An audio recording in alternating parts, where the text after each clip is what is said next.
Uh, Welcome everyone to the fourth coffee talk, and good evening, good afternoon. And today we will talk about the funding mechanisms, and we have our speakers with us at the moment.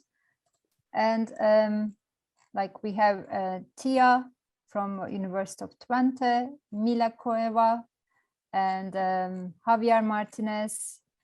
Cees will join in a couple of minutes, and we have Professor Matsushima from DPRI. And today we will talk about European Union funding mechanisms and Japanese project funding mechanisms. And we will talk about Horizon Europe that will run until 2027 with continuous call for proposals on various research teams. And today we have one talk. The first talk will be about Horizon Europe, overall idea behind the Horizon Europe and how to participate, how to build a consortium. And then we will have some examples. Our colleagues show you some examples, previous Horizon called projects. And then we will have the last presentation about Japanese funding mechanisms. And we are recording this session. I hope you all agree with that. And the presentations later on, you can find them on the website of IDRiM Cafe. So welcome again, and we will start with Tia today. Tia, the floor is yours. Thank you, Funda. Good afternoon, evening, morning to colleagues from all over the world. I'm Javier Hartog, and I am the project officer at the University of Twente at the Faculty of Geoinformation Science and Earth Observation. So my main task here is to support the scientists in developing project proposals and also spotting project opportunities. I was asked by Funda to talk about a bit on Horizon Europe. So I will share my presentation. I will check if this works. Okay.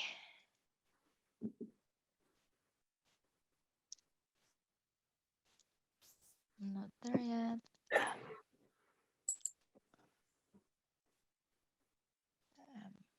Yes. I hope you all see my screen. Yes, it's perfect, yeah. Great, thank you so much. So, yes. So this is actually, the slide is also prepared by my colleague Kathleen Poppa from the Grant Office. And at the University of Twente, we have a special unit that supports for the Horizon Europe calls. So hopefully I can also have a discussion and answer all the questions. Otherwise, I will bring back to my colleague. So just a bit of history on the funding mechanism and for Horizon Europe. So it started in 1984 up until now. As you can see, that the European Commission have invested a lot in research and collaborations. And in the last couple of years, like for exactly 21 years, they have been more and more support. In the last one, you can see this is the Horizon Europe. It's from 2001 and 2027. They invest 85 billion euros to support these activities. And what I think this program is also nicer compared to the previous one is they released a work program per 2 years. So for example, they have now 2021 to 2022. It's published, and then we are now working on the next work program. So this allows more spaces or agility of the program, so we can have more input to the program, and also it can adjust to the development of the research world at the moment of at that moment. So what is Horizon Europe? So the overall goals of the funding research is to achieve sustainable, fair, and prosperous future people on planet based on European values. So for example, to tackle the climate change, and then to also achieve the Sustainable Development Goals, and of course to boost the union's competitiveness and growth. So this is when we are working on proposals for Horizon Europe, we also have to think on the back of our head whether our proposals will contribute to European Commissions to achieving these targets. So it's a very big program. It's 85 billion euros, and they put it in different boxes. So you can see it like, for example, Pillar 1 is really like high risk research, blue sky research activities. And here falls the European Research Councils, Marie Sklodowska-Curie, and research infrastructure. I think Cees van Westen will also talk about his experiences in Marie Curie. And moving on to the second pillar, this is more a combination of the research and societal impact. So it's on the global challenges and European industrial competitiveness. Under this pillar, they differentiate in the different clusters. So they want to see the health aims, the culture, creativity, inclusive society, civil security for society, digital industry space, climate, energy, and mobility. And the last one is food, bioeconomy, natural resources, agriculture, and environment. And the last pillar, this is more on the implementation. So how does the research result really reach the users, and how this can be implemented to the society. So as you can see, it's very ambitious. And to add to that, so if you see it, the different pillars that I discussed in the previous slide, you can see that from the first pillar is for the lower technology readiness level. And until moving to the next pillars, it's even higher. So if you can see it there, research, blue sky, high risk, and then to talk about society, how we discuss it with society on the research, and then we have a result, and then we have a pilot how to implement it in the pillar 3. And if you see the next axis, and this is the consortium size. So for the different projects, they have different requirements for the consortium composition. So from the single partner for ARC, that's a personal grant, until the large multi-partner projects, until 20 projects, 20 consortium partners, depending on the budget available for each project. So here is on an overview on each clusters. So within each clusters, to add to the ambitiousness of this project of this program, they have different areas of intervention. If I'm not mistaken, they call it destinations. So within health, for example, they have destinations on the technology, but also on the healthcare system, and on the environmental health, the geohealth here, on to see how the infectious diseases are spreading, for example. And then in the culture, and you can see in the below, the digital industry space, climate, energy, mobility, and the last one on bioeconomy. It's a mouthful.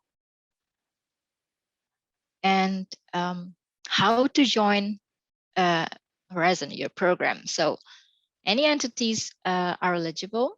I will talk again on the countries eligible for this program, because they are quite specific on this. And the consortium composition, they have, each project needs to have at least 3 independent legal entities.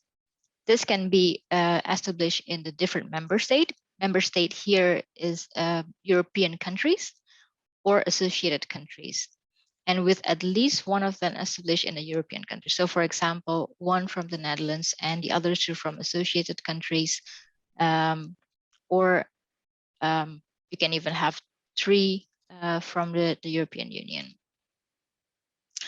The different activities. So they have defined 3 types of activities here: the research and innovation action. Here they are aiming to establish a new knowledge and to explore what is possible on the different clusters I mentioned before. And that has the research component. So this is more or less, if I mixed up with the duration, so this is on the 48 months, 4 years program, typically. Innovation action, so a little bit further away than research. So we already have the result and we want to test it. And we make pilot programs or pilot projects in different areas, for example, or in different fields to test and then whether it can be replicated to the larger scale. And the last action, you can see this as a networking or a dissemination action. So activities under this action, they are aiming to widen participation in spreading excellence and widening participation and strengthening European research areas. So these are the typical 3 action within the pillar 2. Different calls has different specifics. And then what are the costs? Most of them are 100% paid by the Horizon or subsidized by Horizon Europe, except for innovation action. It's up to 70% because we want to, or they want to make sure that the product can be uptake. So for example, an industry needs to have 30% of own contribution to show their commitment and their willingness to invest in the product. Yeah, so they would like to have or achieve these 3 impacts. They have threefold: the scientific impact, the societal impact, and the economic impact. So each pillar has a different focus here. Pillar 1, scientific impact, of course, and pillar 2, societal impact, and the economic impact. As I mentioned before, there are member state countries. So member state countries is EU countries. And there are also associated countries, Horizon Europe. So many are still in negotiation process. It's a very lengthy process. Japan and Canada are still in negotiation here. I heard from my colleague. And at the moment, only Iceland and Norway have completed the negotiation with European Commission. And the next 16 countries are still in the process. They said the process is already closed, but there are still stars within these countries because they haven't have reached final conclusion here. Actually, that's in a nutshell of what Horizon Europe. This is what I mentioned before, the grant office that is dedicated within the UT to support the Horizon Europe proposals. So Katalin Popa is the one who's providing these proposals, and within the faculty ITC, we also have different projects officers that support the scientific staff. I think that's all for me, Funda. Thank you very much. I hope I was not talking too fast. It was great. Thank you very much, Tia. And if we have questions, if there are some questions, we will have them after the last presentation. So if you have questions, you can start writing it on the chat, or just later on you can ask as well. Thank you, Tia. And now the next presenter is Mila Koeva, and she's also an assistant professor here at University of Twente. And her expertise is 3D modeling, but now she will explain you a project that she was coordinating. Thank you, Mila. The floor is yours. Thank you very much. Thank you very much, Funda. Yes, I will first start with a very short introduction. I'm working as Funda in University of Twente, Faculty of Geoinformation, and my background is more in technical, in photogrammetry, remote sensing. And I will talk about one project that I was leading in the last 4 years. Funda, I will share my presentation, and if I'm over time, just stop me, please, because I will not record, but you tell me exactly when I have to stop. Do you see my slides? Yes.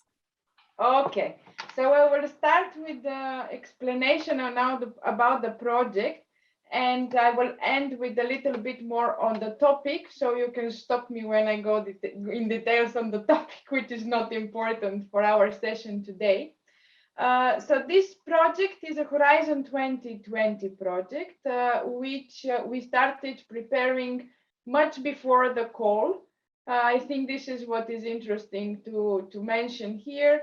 At least a year or more was needed to form the topic, to think of consortium partners.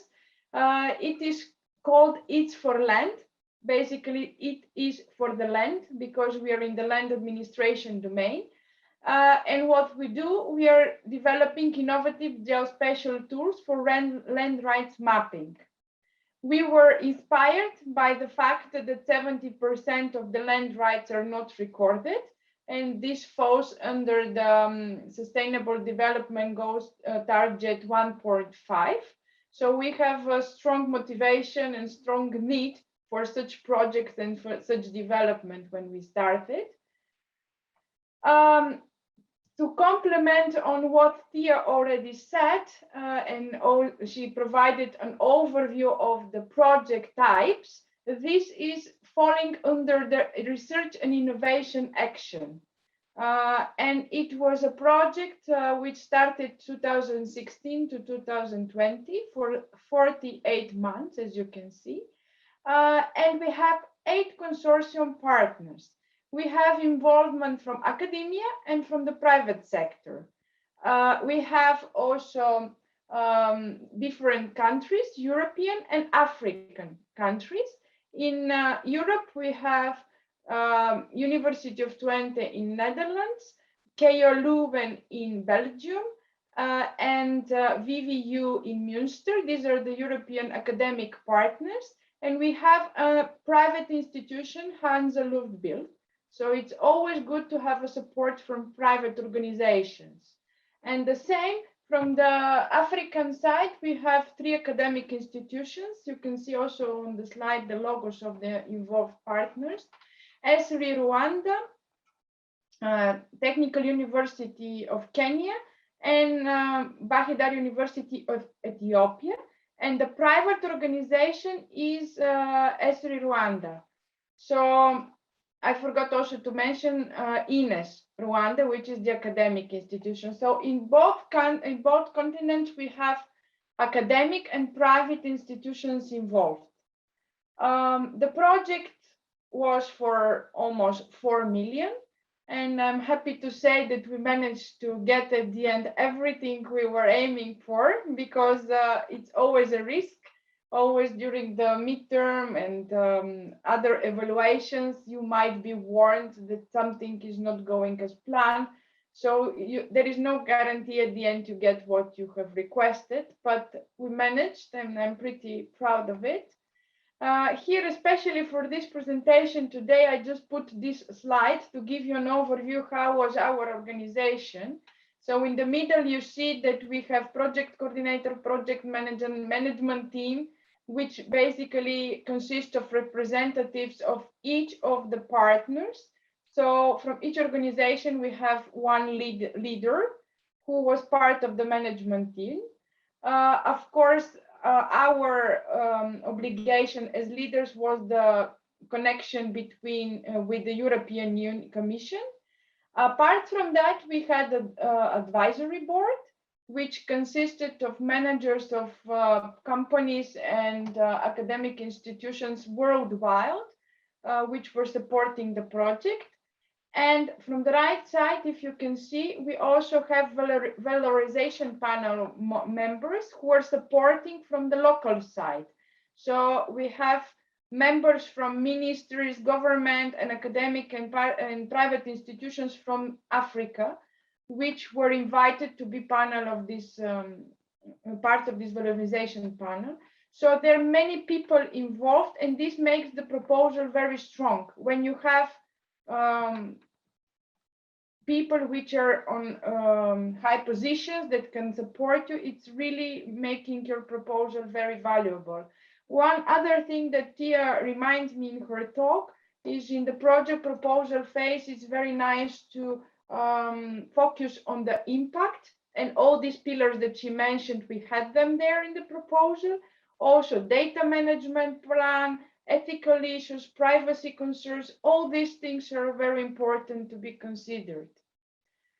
So this was more on the administrative part of the project. Let me tell you what was it about. It was about developing innovative tools for land right mapping to make them faster, cheaper, and easier. And our target countries were Rwanda, Ethiopia, and Kenya. We started, of course, with some needs assessment. So what actually those organizations need. We had 57 organizations and more than 100 individuals interviewed. After we got the needs, we had developed our technical tools. I will not go into super details on that, but just for fast overview, we have used UAVs for flying and recording land tenure. Then based on the images that we acquire, we have automatically delineated the boundaries. And also, in addition, we have used sketch maps, which are hand-drawn sketches, which are georeferenced and oriented with the other ones. And all this is combined into one publish and share platform. I have some videos here very shortly because we don't have much time. But this is part of the flying with the UAVs. It is very important what you propose in the beginning in order that you achieve it afterwards. Our proposal was very ambitious. And when we started, UAVs were very new technology. So until we managed to pass through the customs in Africa, it took us 2 years, even more in some of the countries. Until we managed to really fly, it took us quite some time. But at the end, we managed. Here is a plugin that we have developed to automatically extract boundaries out of these images. I will again not talk too much in details, but this is one of the output. And the third output was related with really printing the images and marking the boundaries by hand. This is for rural and semi-rural areas where we have developed this plugin. It's all about technology development, tools development to automate and to speed up land mapping. Yeah. I don't know how much time I have, so I will speed it up. So all the tools that we have developed, we put them into one platform, which can be share services with the clients and which can be combine them all via cloud processing.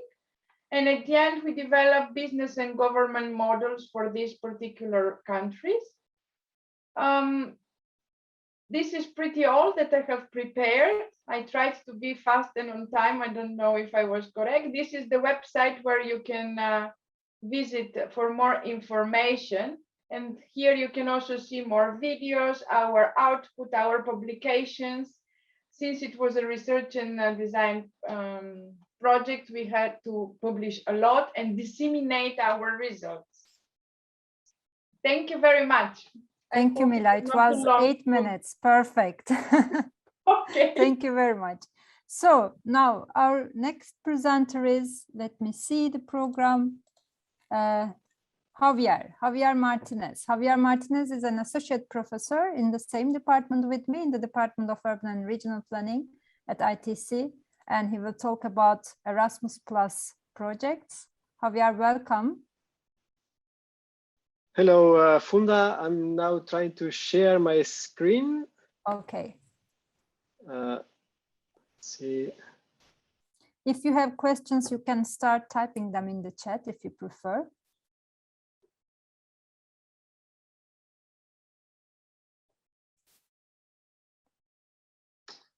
Okay. Thank you, Javier. We see it. You see the screen? Yes. Perfect. And the floor okay, is yours. So yes, my name is Javier Martinez, and I'm associate professor in the same department where Funda and Mila Javier, also would you work. like to make a presentation? Because we see also. It's in presentation modes. Okay, No, but apparently, let me see how I can.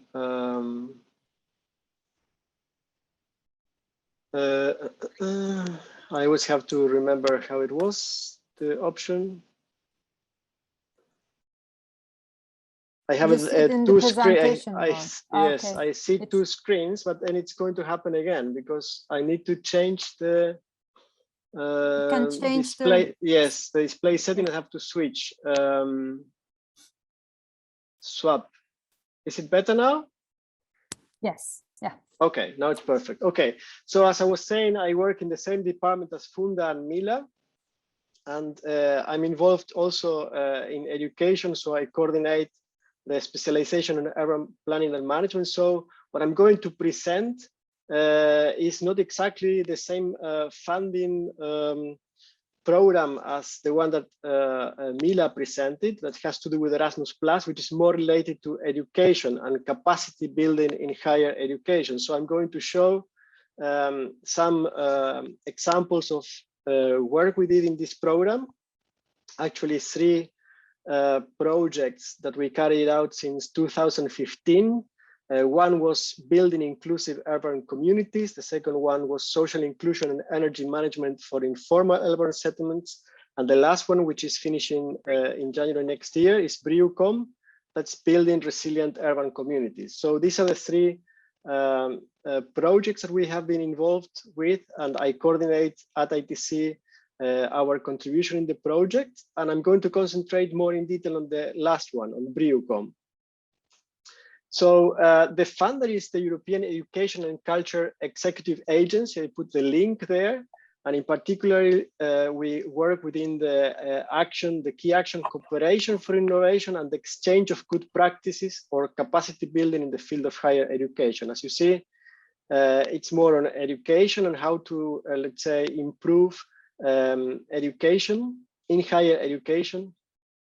And in particular, in this case, was in the Global South, the first and the last project in India, and the second one was in Ethiopia. So who were our partners? And that's always important to look when you start doing this type of project proposals, to look around who are your partners. In this case, we were invited by DUK, the Danube University Krems. They are the leading partner in the consortia. And then we joined a group of universities in India that were related mostly with architecture or planning. You can see there the list from all different regional areas in India. And this is one of the characteristics also on Erasmus+. Sometimes you concentrate just in one country. But of course, India, with its diversity, we included several regions, and that's also something in this type of European funded projects very important, that you don't concentrate only in one region. And another important element for this Erasmus Plus program is that we incorporated NGOs. So that was very relevant for the dissemination of the results. But what was the topic about, or what triggered this topic? Well, we see that there's an increase in the frequency of natural hazards and sea level rise, and we know that this has, in particular, a high impact in India, and in particular, for example, in slum areas or vulnerable communities. So the idea was how to incorporate more relevance to that topic within the curricula of architecture and planning. So that was the core and the trigger point. But at the same time, how to incorporate more linkages to the community and more application, for example, of the learning material. And for that reason is that we cooperated with NGOs, as I said before. One is Spark, the other was Cure, and we have also an internship component, but I'm going to come back later. Now I'm going to look also into the deliverables that we produced during this project. So the first part was a series of local seminars that we started in India, in Mumbai in particular, we had a resilience approach in urban paradigms. That was the theme of the local seminar. So that was at the starting of the project. That was one of the first activities that we had.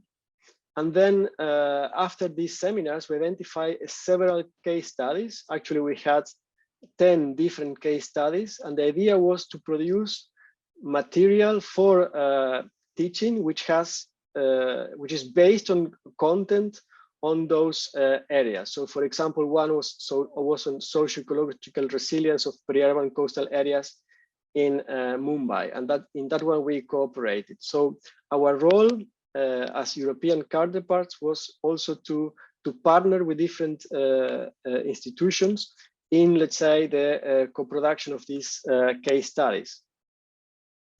And actually, one of those is one study based on approach that also Funda participated and coordinated, Lialtri et Disastri, which basically meant that we had to work with children, and that has to do with how they perceive flood risk, for example. So it was a very interesting activity that we incorporated as part of the case study. So the case studies also allow you to do some research, but again, I have to emphasize this is not about research, it's about the production of education material for higher education institutes. Another element that Erasmus Plus incorporates is the idea of having site visits in Europe, so that participants can learn from current perspectives in Europe. So we visit, for example, the climate adaptation program in Zwolle, in the city of Zwolle in the Netherlands. We visited several projects and locations also in Enschede that were related to the same topic. And one project was, for example, climate active city, and also a site visit to our university and interaction with students in our faculty that follow the course Global Challenges, Local Action. Once we have produced this material, one important element was the deliverable of what are called professional development programs, and that is also an opportunity to provide education online, in some elements also due to COVID, to professionals, so people that are already graduated from planning and architecture, or from members of NGOs that are interested in these topics. And finally, one, I think, key deliverable was the idea of having internships. So those who participated in the PDPs or students for these institutions could follow certain internships, and we had internships with several students. Again, due to COVID, most of them were carried out in online format. So this is in a nutshell the different deliverables, but all were related to education, production, and dissemination of education material on this topic of resilient urban communities. To conclude, I have a slide that I prepared to show you some of the lessons that we learned in these years, in these projects, and in this one in particular as well. One key component is to seek for seed funding, and that's something that the University of the UK in Austria obtained, and that allowed them, for example, to visit all the partners, and that's where we, let's say, had time to prepare the proposal, thanks to that seed funding. As Mila said, we also started 1 year in advance. The composition of the different partners is also very important in this case, not only working with higher education institutions, but also including NGOs. This is something we have done only in the third project and proved to be very useful, as it seeks for more transdisciplinary collaboration and gives more grounded results on the material that we produce. It was very useful to involve Dutch and Indian students for the internships.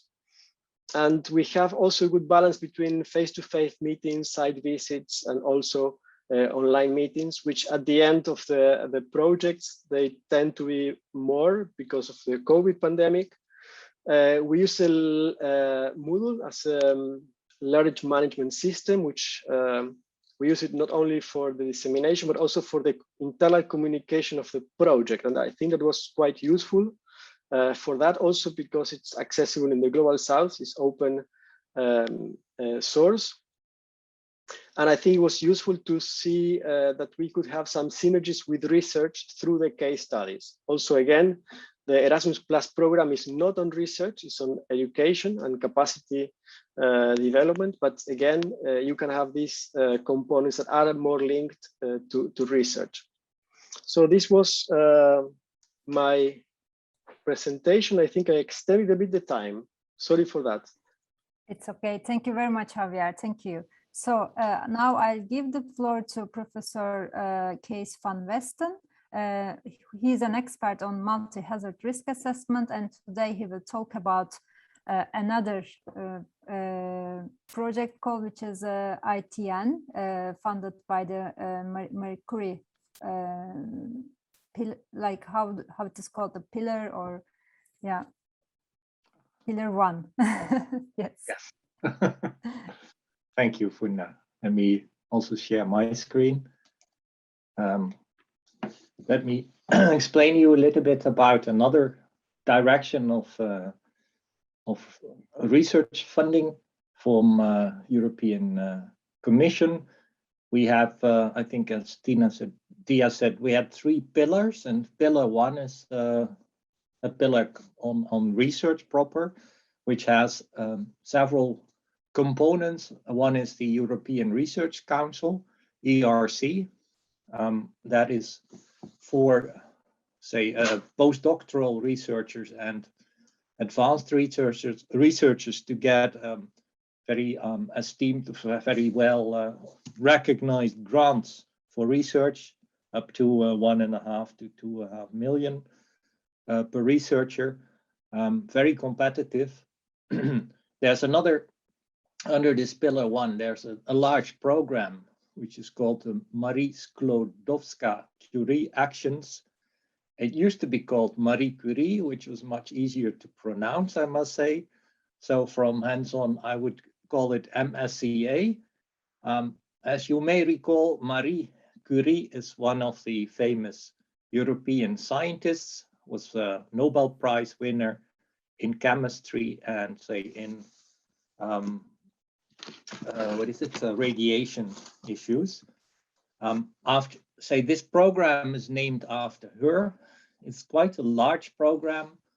It is a funding mechanism that is part of Horizon Europe, and aim is to carry out excellent research and innovation, focusing also on individual researchers. Its aim is also to build up research capacity within Europe.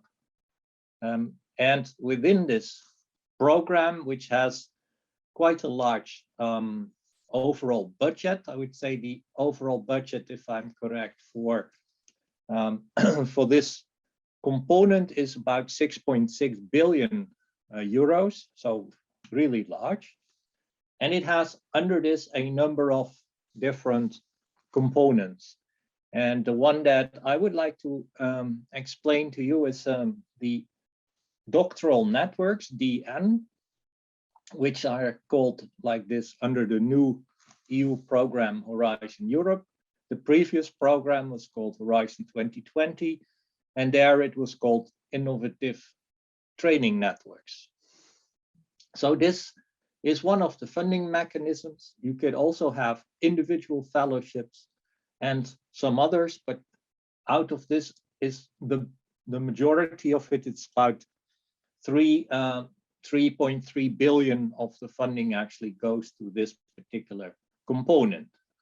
So if we look a bit more to this funding network, the objective is to form a network of research organizations and also link that to private sector organizations. So it's really a mix between research and private sector.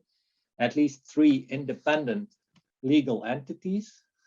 It can be, on top of that, any organization from any country in the world that can join. So this would be a very good vehicle also for European-Japanese collaboration.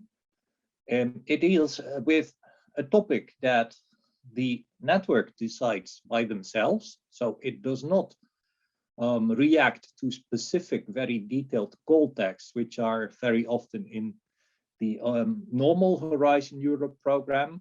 So within a very broad, say, subject range, say environment or chemistry or social sciences, it is possible to develop your own project proposal with your own focus, which is then being evaluated on the merit of the excellence of the research, but also on the excellence of the training program. So this type of funding is available on an annual basis. I think this year as well, if I'm correct, the next call is very soon. So we had any plans to do that, that would be too late, but it's roughly every November for every year for submitting of proposals. So I would like to explain a little bit about one of the proposals that we had funded some years ago. This was called the Changes Network. It was a network of a number of universities, and we focused within this training network on changing hydrometeorological risks. So how could we quantify the change in risks due to climate change as well as global change?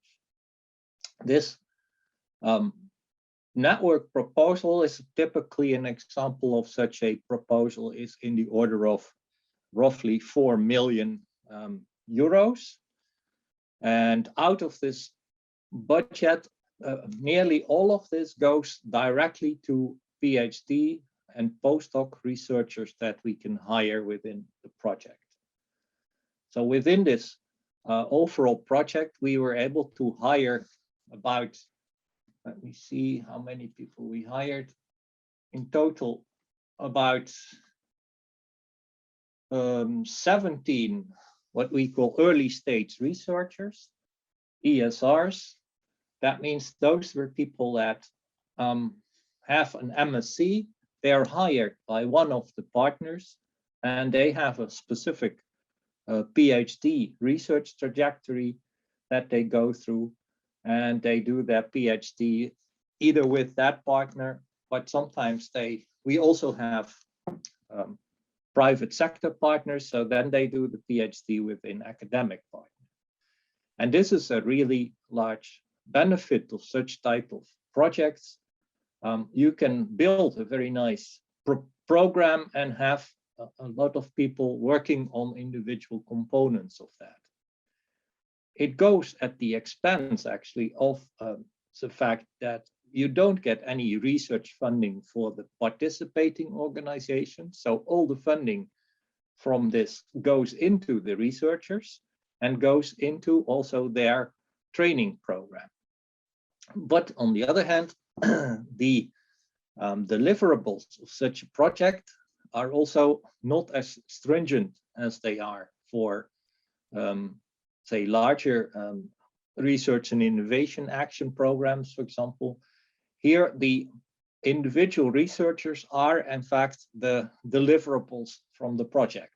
So they have to produce scientific output, and we have to prove that they have also been trained. And this is also an important part. So the research network itself has quite an extensive, what we would call training program, which also is being evaluated when you submit such a proposal.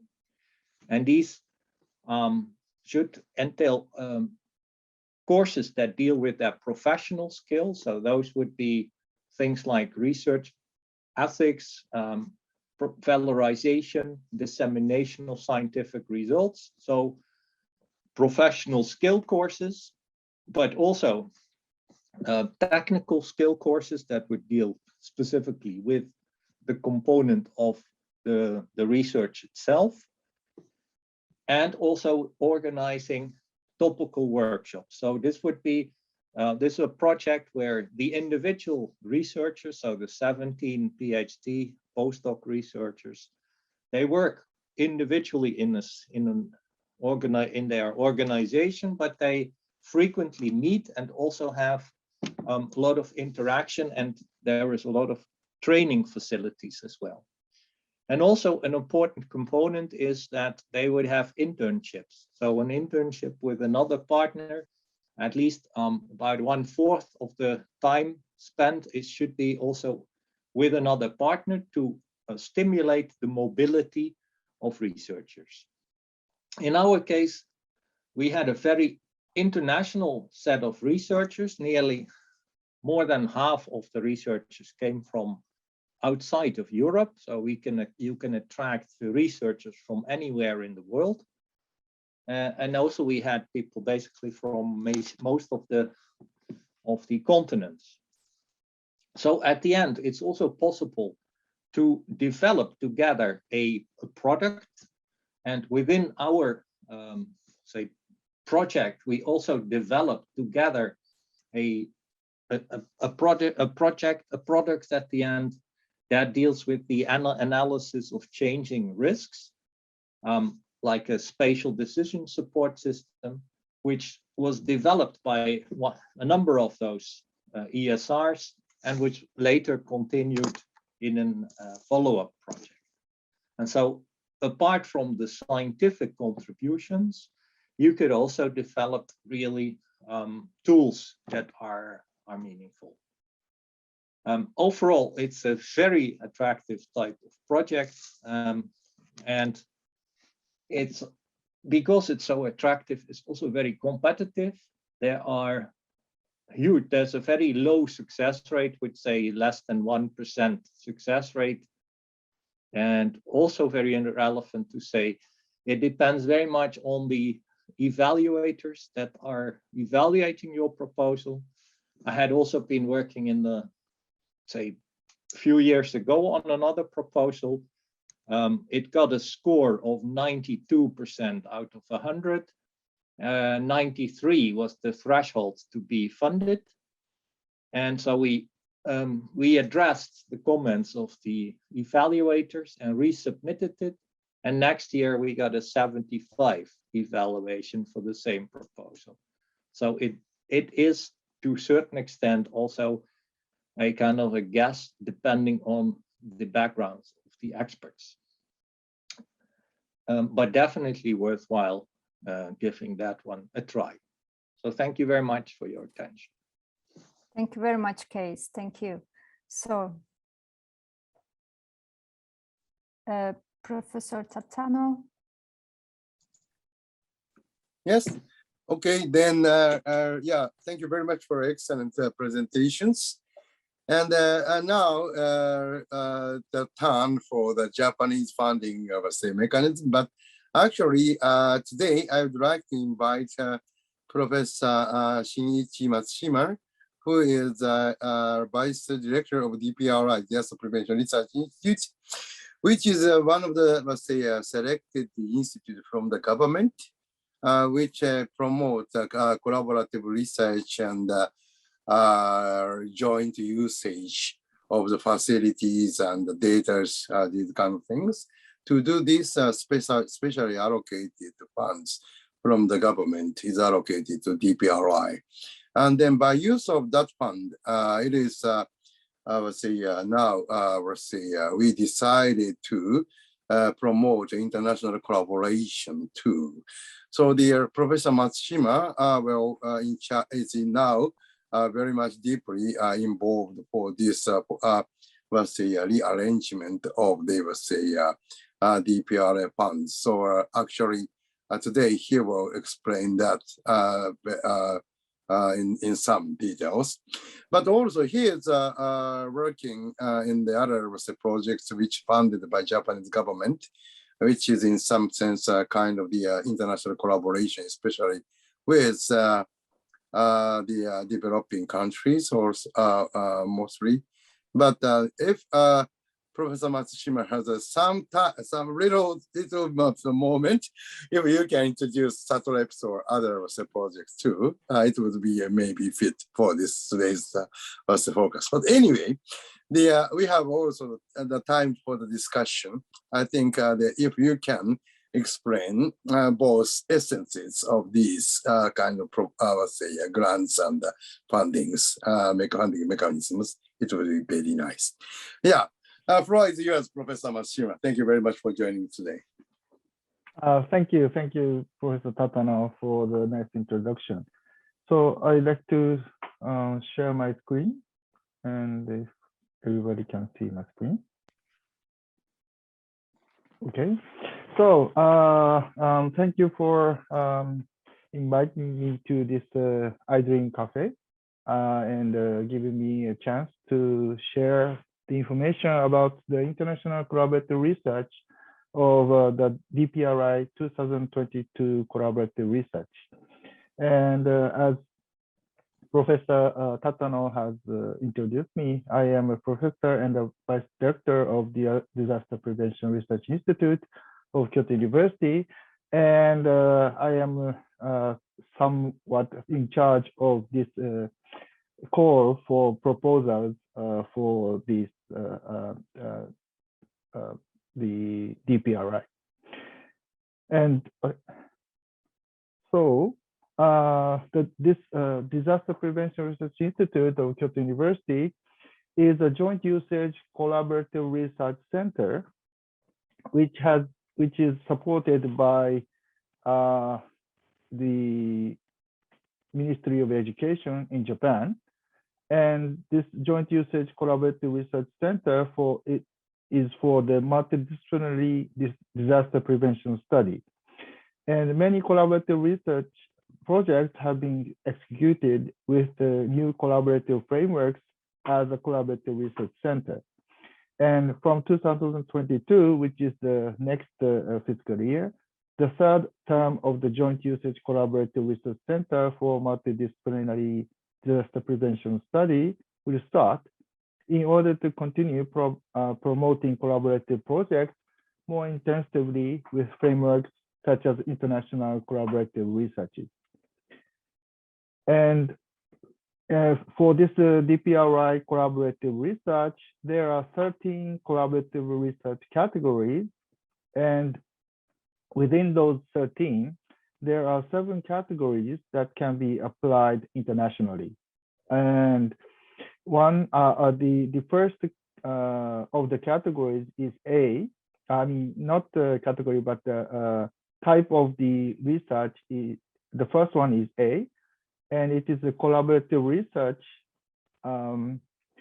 with staff from DPRI.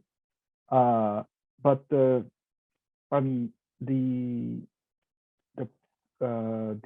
principal investigator must be from an institute other than DPRI, but that PI should work with the staff or from DPRI.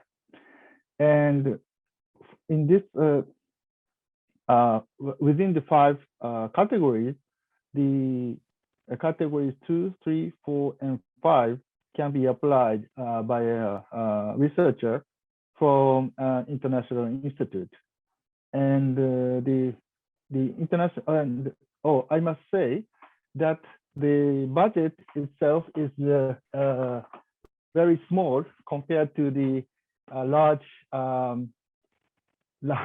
research projects that have been introduced today. It is maybe 4 or 5 digits smaller, but it is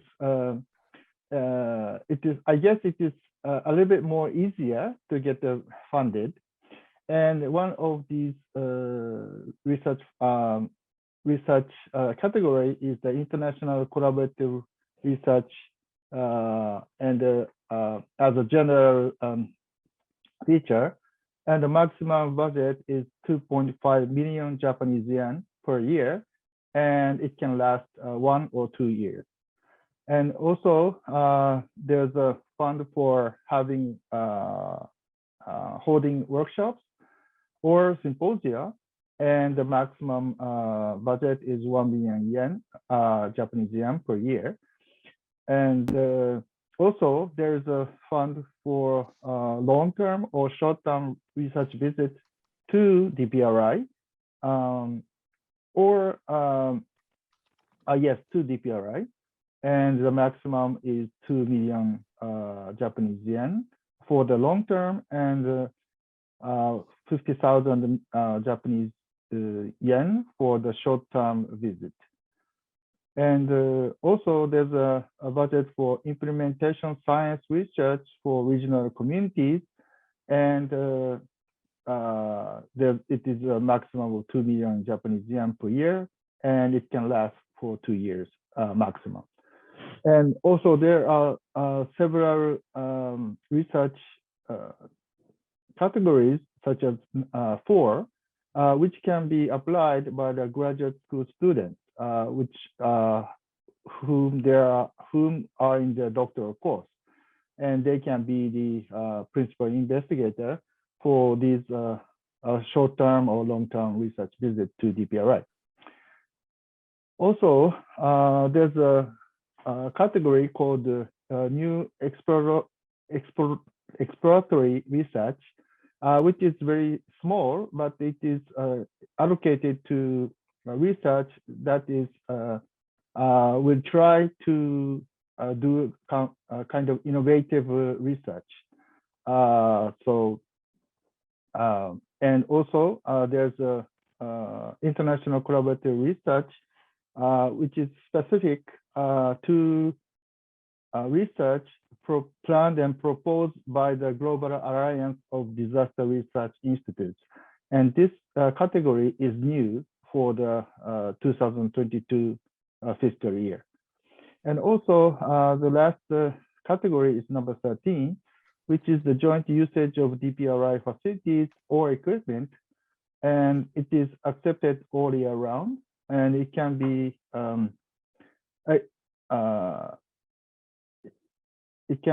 applied, but only for number 13, there will be no budget for just using the facility or equipment, and it can be used freely. But all of these research categories from 1 to 12 is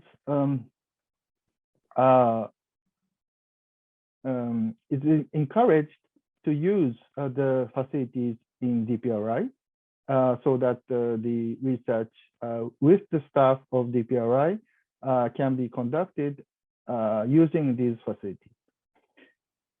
And this is just some images of the DPRI facilities or equipment in the Uji campus of Kyoto University. And also, I cannot introduce it now, but there are 13 observatories and 2 laboratories of DPRI, which is located around the western, mostly in the western part of the Japanese island. And you can use the data that has been obtained in these observatories as well as the laboratories, and you can use all of these facilities or equipment if you like. And this is the international. This is the example of some international collaborative research that is being conducted in the fiscal year of 2011 and 2022, so that you can get a kind of image or of what kind of research will be accepted and is being conducted now. And the call for proposals for this collaborative research for the fiscal year of 2022 will start from next week, November 15th to January 7th. And you can get the information from the URL. And the information will be open on the 15th of November. And as Professor Satano was saying, and as I said, the budget from the DPRI core is not so large, but I hope that these research, international collaborative research, will continue to a much larger project, which can be supported by the Japanese funding agencies such as JST, which is the Japanese Science and Technology Agency, and the Japanese one is the JICA, is the Japan International Cooperation Agency, and JSPS is the Japan Society for the Promotion of Science. And JST and JICA has a joint fund to support the developing countries and do research in those countries. And it is called the SATREPS project. It is a Science and Technology Research Partnership for Sustainable Development. And this, also JST has the follow-up of this SATREPS project, and JSPS has an international joint research program for exchange of researchers in Japan and some other countries. And also there's a granting aid for scientific research, which can be applied by researchers outside of Japan to come to Japan and do research. And it has a much larger budget compared to the DPRI budget or call for proposal. So I encourage you to try to apply for this the call for proposal for the from DPRI, and eventually try to move on to this larger funding from the Japanese agencies. So thank you for your time today.